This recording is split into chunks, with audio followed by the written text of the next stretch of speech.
अरे, हमारे जगन्नाथ जी और बलभद्र जी ऐसे भिक्षा क्यों मांग रहे हैं? आइए देखते हैं इस अनसुनी कथा में। आज हमारे श्री मंदिर में माता लक्ष्मी बड़े लाड से ठाकुर जी के पास आई। उन्होंने हाथ जोड़कर प्रभु से विनती की, हे नाथ, आज मेरा गुरुवार का व्रत है। अगर आपकी आज्ञा हो तो मैं जरा नगर घूमने जाना चाहती हूँ। हमारे ठाकुर जी तो स्वभाव से ही भोले हैं। बोले, अरे देवी, तुम तो जगत जननी हो, तुम्हें मेरी आज्ञा की क्या जरूरत, जाओ घूम आओ। बोले ठाकुर जी, उन्हें बिल्कुल भी अंदाजा नहीं था कि उनकी ये हाँ आगे चलकर क्या खेल करने वाली है। माता लक्ष्मी ने एक बूढ़ी ब्राह्मणी का रूप धरा और नगर में घूमने निकली। घूमते घूमते वे श्रेया नाम की एक भक्त महिला के घर जा पहुंची। श्रेया बेचारी सुबह सुबह आंखों में आंसू लिए माँ की पूजा कर रही थी। माता का दिल पिघल गया।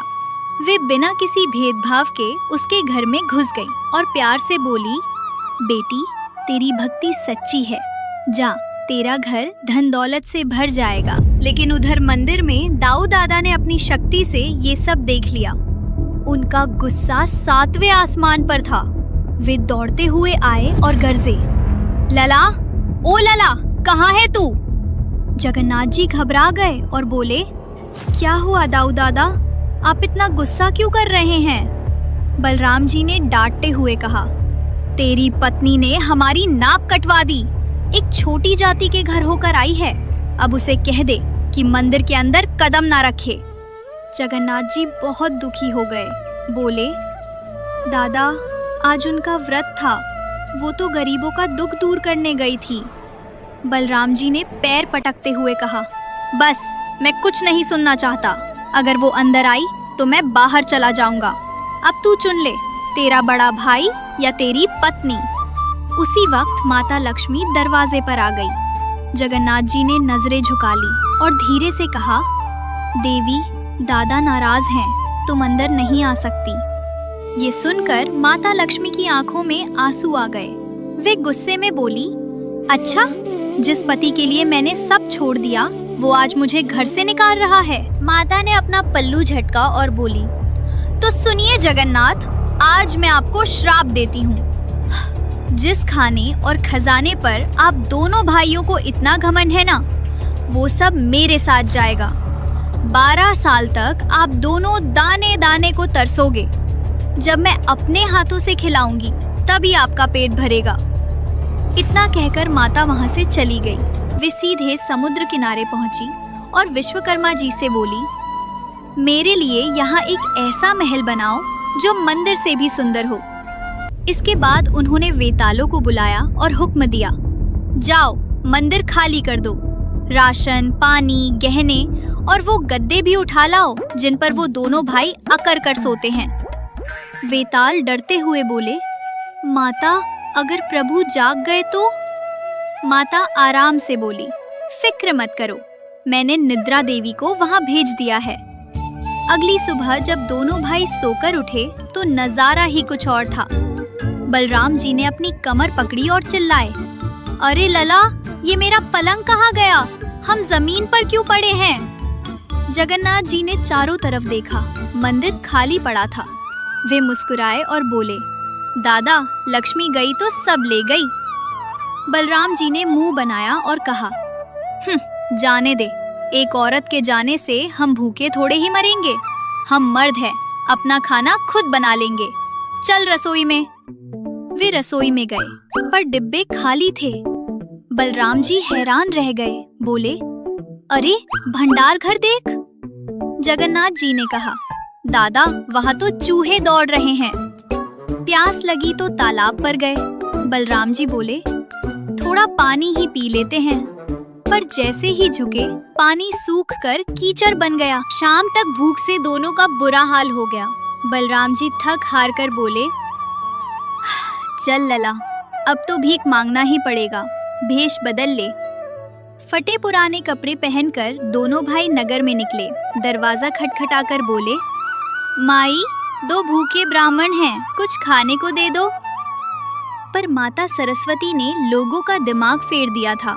लोग उन्हें भगाने लगे, भागो यहाँ से, तुम तो चोर लगते हो। एक जगह किसी ने चावल दिए तो बर्तन गायब हो गया। एक योगी से फल मांगा तो उसकी टोकरी खाली हो गई। योगी ने डांट कर कहा, अरे भागो, तुम तो लक्ष्मी के दुश्मन लगते हो। तुम्हारे साए से मेरा फल भी गायब हो गया। जाओ उस समुद्र किनारे वाले महल में, शायद वहीं कुछ मिल जाए। गिरते पड़ते दोनों भाई उस महल तक पहुँचे। वहाँ दासियाँ खड़ी थीं। बलराम जी ने विनती की, देवियों, हम बहुत भूखे हैं, कुछ भीख दे दो। दासियां हंसकर बोली, शक्ल देखो इनकी, चोर कहीं के। बलराम जी ने अपमान का घूंट पिया और कहा, देखो, हमें पका हुआ खाना नहीं चाहिए, हम ऊंची जाति के हैं, बस कच्चा सामान और लकड़ी दे दो, हम अपना खाना खुद बना लेंगे। सामान मिल गया, दोनों ने चूल्हा बनाया। बलराम जी बोले, लला तू सब्जी काट, मैं आग जलाता हूँ। पर चमत्कार देखिए, माचिस घिसते घिसते तीलियां खत्म हो गई, पर आग नहीं जली। चारों तरफ सिर्फ धुआं ही धुआं था। धुएं से बलराम जी की आंखें लाल हो गईं। भूख के मारे उन्होंने हांडी पर लात मारी और रो पड़े। वे बोले, धत्त तेरे की, नहीं पकता हमसे। ओ लला, मैं हार गया। जा कह दे उस मालकिन से, जैसा भी खाना है दे दे, अब ये नखरे नहीं होते। तभी माता लक्ष्मी ने सोने की थालियों में 56 भोग सजवाकर भेजे।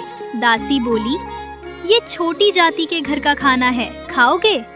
दोनों भाई एक साथ बोले, हाँ हाँ लाओ, सब खाएंगे। जैसे ही पहला निवाला मुंह में रखा, बलराम जी रुक गए।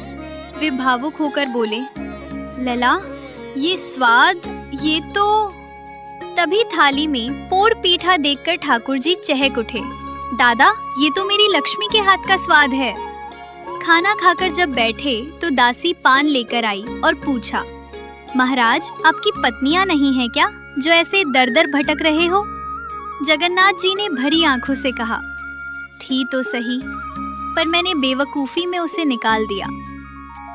सच कहूँ तो लक्ष्मी बिना नारायण भी भिखारी है। तभी पीछे से आवाज आई, तो अब अकल आई? दोनों झट से पलटे। सामने साक्षात माता लक्ष्मी मंद मंद मुस्कुराते हुए खड़ी थी। बलराम जी, जो भूख से बेहाल थे, दौड़ कर गए और हाथ जोड़कर बोले, अरे देवी, तुम चाहो तो मेरे कान खींच लो या मुझे मुर्गा बना दो, पर अब हमें छोड़कर मत जाना। मैं समझ गया, घर की स्त्री ही घर की असली दौलत है, और कसम से आज के बाद तुम जहाँ जाना चाहो जाओ, मैं मुंह पर ताला लगा लूंगा। बस अब कुछ खाने को दे दो। जगन्नाथ जी ने भी प्रेम से हाथ बढ़ाया और बड़े लाड से बोले, देख लिया प्रिय, शेर जैसा मेरा भाई आज भीगी बिल्ली बन गया है। तुम्हारे बिना वो सोने का सिंहासन भी मुझे कांटों जैसा चुभ रहा था। चलो अब और मत तड़पाओ, घर चलो। लक्ष्मी जी ने नखरे से अपना पल्लू सही किया और तिरछी नजर से बोली, इतनी आसानी से नहीं प्रभु, अभी तो आप कह रहे थे कि हम मर्द अपना खाना खुद बना लेंगे, तो फिर मुझे क्यों बुला रहे हैं? बलराम जी ने पेट पर हाथ फेरते हुए कहा, अरे देवी, वो मर्द वाली बात मैंने वापस ले ली। वो तो भूख में मेरा दिमाग घास चरने गया था, अब माफ भी कर दो। माता लक्ष्मी हंस पड़ी और बोली, ठीक है, पर मेरी एक शर्त है। क्या? माता गंभीर होकर बोली, वचन दीजिए, आज से मेरे महाप्रसाद में कोई जाति पाति नहीं होगी। मेरा प्रसाद कैवल्य कहलाएगा।